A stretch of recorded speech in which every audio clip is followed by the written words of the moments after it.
মাঘী পূর্ণিমা কোন কাজ করবেন কোন কাজ করবেন না এবং সেই সমস্ত কাজের বিভিন্ন ধরনের টোটকা।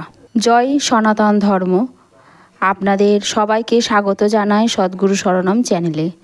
আজ আমরা আলোচনা করব মাঘী পূর্ণিমার বিশেষ মাহাত্ম্য, এই দিনে কি করা উচিত আর কি করা উচিত নয়, এবং কিছু শুভ টোটকার কথা যা আপনার জীবনে উন্নতি ও শান্তি বয়ে আনবে। মাঘী পূর্ণিমার বিশেষ গুরুত্ব রয়েছে। প্রতি বছর মাঘ মাসের পূর্ণিমা তিথিতে বিশেষ পুণ্য লাভের সুযোগ থাকে। এটি দেবী লক্ষ্মী, বিষ্ণু ও শ্রী চৈতন্য মহাপ্রভুর স্মরণে পালিত হয়।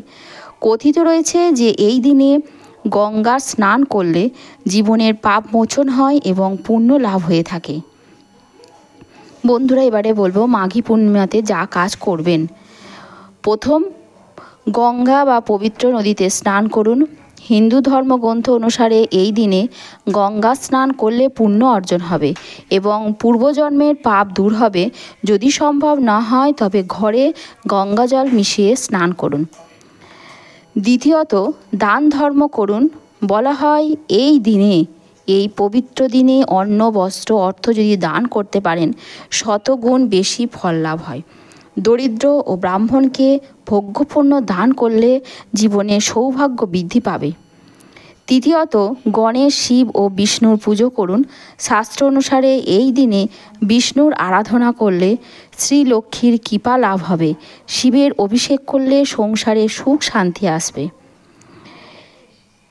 চতুর্থত, একবেলা নিরামিষ আহার করুন। মাঘী পূর্ণিমার দিন নিরামিষ খাদ্য যদি গ্রহণ করতে পারেন শরীর মন উভয়ই শুদ্ধ হবে। পঞ্চমত হলো তুলসী গাছের যত্ন নিন। এই দিনে তুলসী গাছের সামনে ঘি বা তেল দিয়ে দীপ এবং প্রণাম করুন, এতে আর্থিক উন্নতি হবে। সপ্তমত হলো গো সেবা করুন। গো দুগ্ধ দান যদি আপনি করতে পারেন আপনার জীবনে সৌভাগ্য বৃদ্ধি পাবে এবং পিতৃদোষ দূর হবে। অষ্টমত হলো ভক্তিমূলক কীর্তন ও পাঠ করুন। গীতা, রামায়ণ, বিষ্ণু সহস্র নাম পাঠ করলে জীবনের সমস্ত রকমের বাধা আপনার কেটে যাবে। এবারে বলবো মাঘী পূর্ণিমাতে যে কাজ থেকে নিজেকে দূরে রাখবেন, যে কাজ একদমই করবেন না।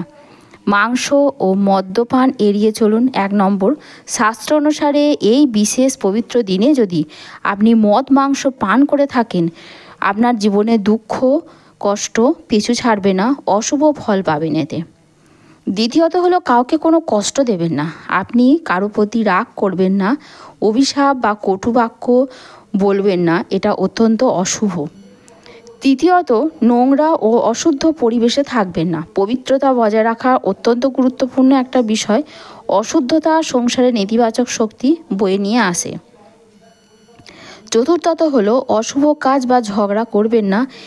এই দিনকে আপনার সংসারে বা গৃহে কলহ, বিতর্ক, সংসারে কোনো রকম অশান্তি ডেকে আনবেন না, এটিকে এড়িয়ে চলুন।